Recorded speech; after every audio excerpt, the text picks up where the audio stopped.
வணக்கம், நான் உங்கள் Shabdina. Welcome back to Shabdina's kitchen. இன்னைக்கு நம்ம கிச்சனில் பார்க்க போது ஒரு அருமையான முள்ளங்கி சட்னி. இதோட பருப்பு வடை, அதாவது பாசி பருப்பு வச்சு வடை பண்ணுவோம்.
இந்த வடை எப்படி பார்த்தீங்கன்னா ஆக்சுவலாக நார்த் சைடில் ரொம்ப ஃபேமஸ். அந்த ரெசிபி இன்றைக்கி பார்க்க போகிறோம். இதோட முள்ளங்கி சட்னியை சொன்னோம் பார்த்தீங்களா, அந்த முள்ளங்கி சட்னி பண்ணும்போது கரெக்டான ரேஷியோவில் கடலைப்பருப்பு உளுத்தம் பருப்பு எந்த அளவுக்கு போடணும், இதில் இஞ்சி பூண்டு எதுக்காக யூஸ் பண்ணியிருக்குன்னு சொல்லிட்டு விளக்கமாக வீடியோவில் கொடுத்துருக்கேன். கண்டிப்பாக ட்ரை பண்ணி பாருங்கள். நிறைய பேர் முள்ளங்கி சட்னி பண்ணும்போது வெங்காயம் அதிகமாக போட்டுருவாங்க. வெங்காயம் இந்த ரெசிபி பொறுத்தவரைக்கும் கண்டிப்பாக அதிகமாக இருக்கக்கூடாது, முள்ளங்கி தான் அதிகமாக இருக்கணும். அது என்ன ரேஷியோவில் கரெக்டாக யூஸ் பண்ணி சொல்லி வீடியோவில் பார்த்தா தெரியும்.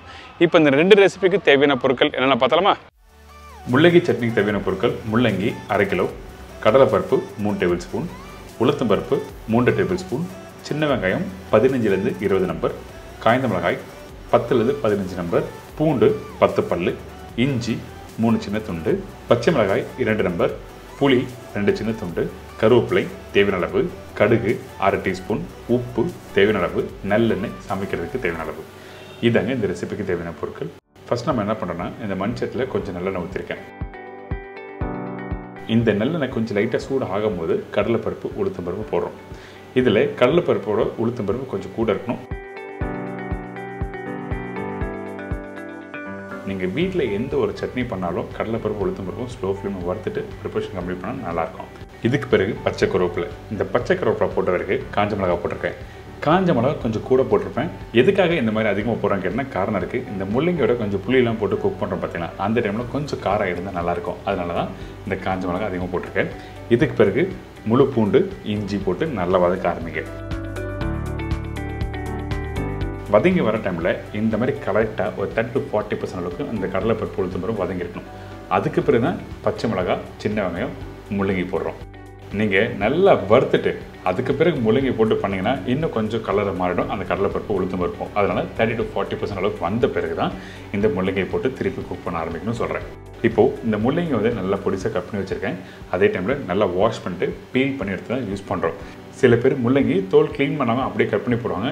என்னை பொறுத்த வரைக்கும் அப்படி பண்ணாதீங்க. நல்லா தோல் பீல் பண்ணிவிட்டு அதுக்கப்புறம் ப்ரிப்பரேஷன் யூஸ் பண்ணுங்கள். இதுக்கப்புறம் இதை அப்படியே நல்லா மிக்ஸ் பண்ணுறோம். மிக்ஸ் பண்ணிவிட்டு தேவையான அளவுக்கு உப்பு போடுறோம்.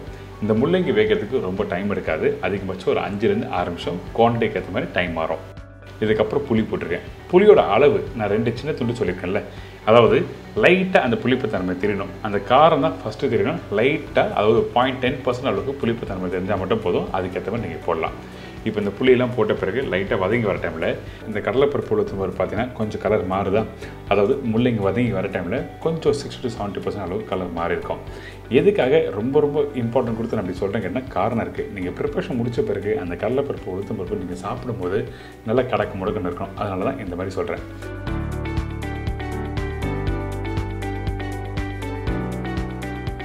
இப்போது இந்த முள்ளங்கி நல்லா வதங்கி வந்திருக்கு. இப்போ கையில் எடுத்து பார்த்தீங்கன்னா நல்லா வெந்திருக்கா, இந்த மாதிரி நல்லா சாஃப்டாக வெந்திருக்கணும். இதுக்கு பிறகு நம்ம என்ன பண்ணுறோம், இதை அப்படியே மிக்ஸி ஜாரில் போட்டு அரைக்க ஆரம்பிக்கிறோம். தேவையான தண்ணி ஊற்றி நல்லா அரைச்சிருங்க. என்ன கேட்டிங்கன்னா கொஞ்சம் கெட்டியாக அரைச்சி நீங்கள் சாப்பிட்டீங்கன்னா ரொம்ப நல்லாயிருக்கும். நீங்கள் முழுசாக எல்லா சட்னியும் அரைச்சி முடிச்ச பிறகு நல்லா மிக்ஸ் பண்ணி பார்த்தீங்கன்னா உங்களுக்கு கரெக்டான சீசனிங், உங்களுக்கு கரெக்டான கலர் கொடுக்கும். இப்போ இதை நல்லா மிக்ஸ் பண்ணி காமிக்கிறேன் உங்களுக்கு எப்படி வந்திருக்குன்னு சொல்லிட்டு.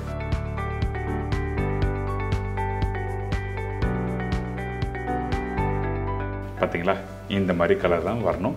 நீங்கள் கண்டிப்பாக முள்ளங்கி சட்னி நான் சொன்ன மெத்தட் வீட்டில் ட்ரை பண்ணி பார்த்தீங்கன்னா 2 நாளில் 3 நாள் வச்சு சாப்பிடலாம். இதுக்கப்புறம் ரொம்ப இம்பார்ட்டன்ட் தாளிப்பு.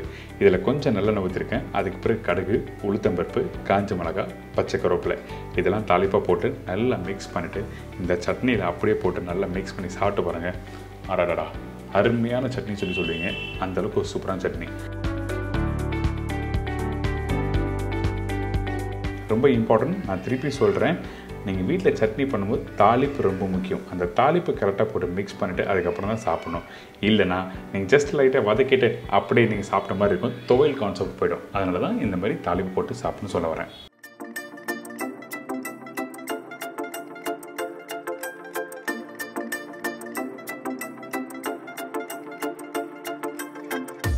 இதுக்கு பிறகு பாசிப்பருப்பு வச்சு ரெடி பண்ணுற அந்த போண்டா, அதாவது வடை சொல்லுவாங்க. இந்த ரெசிபி எப்படி பண்ணுறது பார்க்கலாம். இப்போ இந்த ரெசிபிக்கு தேவையான பொருட்கள் பார்க்கலாமா? பாசிப்பருப்பு 150 கிராம், பெரிய வெங்காயம் 2 நம்பர், பொடிசு நறுக்கிய இஞ்சி 1 டீஸ்பூன், பச்சை மிளகாய் 3 நம்பர், சீரகம் 1/4 டீஸ்பூன், பெருங்காயம் 1/2 டீஸ்பூன், கொத்தமல்லி தேவையான அளவு, எண்ணெய் ஃப்ரை பண்ணுறதுக்கு தேவையான அளவு. இதாங்க இந்த ப்ரிப்பரேஷன் தேவையான பொருட்கள். ஃபஸ்ட்டு நம்ம என்ன பண்ணுறோம்னா இந்த பாசிப்பருப்பை தண்ணியில் ஊற வைக்கிறோம். ஊற வைக்கிற டைமிங் என்ன கேட்டிங்கன்னா குறைஞ்சபட்சம் ஒரு 3 மணி நேரம் நல்லா ஊறட்டும். அப்போ தான் அரைக்கிறதுக்கு ஈஸியாக இருக்கும். சில பேர் வந்து 1/2 மணி நேரத்தில் ஊற வச்சுட்டு அப்படியே அரைப்பாங்க. ஒன்றும் தவறு இல்லை. ஆனால் அந்த பருப்பு நம்ம நினைக்கிற மாதிரி கரெக்டாக அரைச்சி எடுக்க முடியாது. அதனால் கொஞ்சமாக தண்ணி ஊற்றுங்க. தண்ணியோட அளவு என்னங்கன்னா ஒரு குழிக்கரண்டியில் 1/4 மடங்கு கம்மியாக தண்ணி ஊற்றி இந்த மாதிரி அரைச்சி எடுத்துருங்க.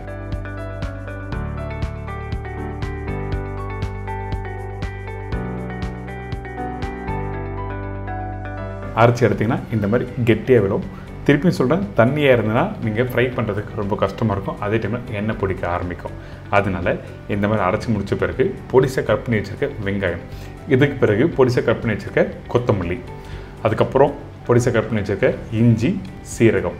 சீரகம் எதுக்காக போடுறோங்கன்னா அந்த சீரகம் அந்த வாசனை ரொம்ப நல்லாயிருக்கும் இந்த ப்ரிப்பரேஷன் பர்டிகுலராக. அதனால சீரகம் இதில் யூஸ் பண்ணியிருக்கேன். இதுக்கப்புறம் பெருங்காயம், உப்பு தேவையான அளவு, பச்சை மிளகாய் நீங்கள் கட் பண்ணும்போது 1/4 கட் பண்ணி பொடிசாக கட் பண்ணி போடுங்க. கொஞ்சம் பெருசாக போட்டால் கூட சாப்பிடும்போது பல்ல கடிக்கும் போது கொஞ்சம் காரத்தன்மை அதிகமாக இருக்கும். அதனால் இந்த மாதிரி பொடிசாக கட் பண்ணி போட்டிங்கன்னா நல்லா ஈவனாக மிக்ஸ் ஆகும். அதே டைமில் இந்த மாவை நல்லா மிக்ஸ் பண்ணி எடுத்துருங்க. இந்த மிக்ஸ் பண்ணி எடுத்த பிறகு மாவோட பக்குவத்தை காமிக்கிற பாருங்கள். இந்த மாதிரி தான் கெட்டியாக இருக்கும். நீங்கள் என்ன பண்ணுன்னா இந்த மாவு 150 கிராம் ஃபஸ்ட்டு 100 கிராம் ஃபஸ்ட்டு அரைச்சிருங்க. மீதி 50 கிராம் கொஞ்சம் குறைன்னு அரைச்சிருங்க. அதுதான் உங்களுக்கு கரெக்டாக வரும் பக்குவம். இதுக்கப்புறம் இந்த மாவை எப்படி நம்ம உருண்டையாக எடுத்து போடுறதுன்னு சொல்கிறேன். நிறைய விதத்தில் போடலாம். நம்மளோட விரல் இருக்குது பார்த்தீங்களா, அந்த விரலை கொஞ்சம் லைட்டாக தண்ணியில் தொட்டுட்டு அதுக்கப்புறம் இந்த மாவை இப்படி எடுத்து நீங்கள் சைடில் லைட்டாக ரொட்டேட் பண்ணிட்டு அதுக்கப்புறம் கையில் இந்த மாதிரி ரோல் பண்ணலாம். நீங்கள் அப்படியே அந்த பவுலில் ரொட்டேட் பண்ணிவிட்டு அப்படியும் போடலாம். அப்படி இல்லை எனக்கு கம்ஃபர்டபுளாக இருந்துச்சுன்னா இந்த கையில் எடுத்து நீங்கள் இந்த மாதிரி உருட்டி அதுக்கப்புறம் 1 by 1 ஃப்ரை பண்ணி எடுக்கலாம்.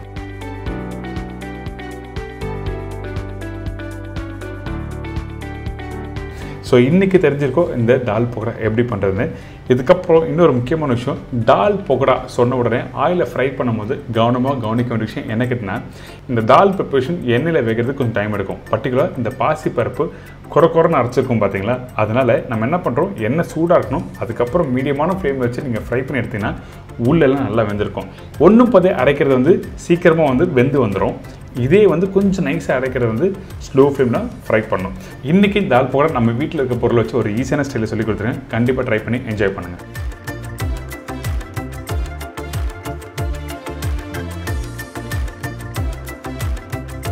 இப்போ எல்லாரும் தெரிஞ்சிருக்கும் இந்த முள்ளங்கி சட்னி, இந்த பருப்போடை. அதாவது பருப்போடையில் நம்ம பார்க்குறது போண்டா மாதிரி இருக்கும். இது நார்த் சைடில் பண்ணுற ரெசிபி, இது வடைன்னு சொல்லுவாங்க.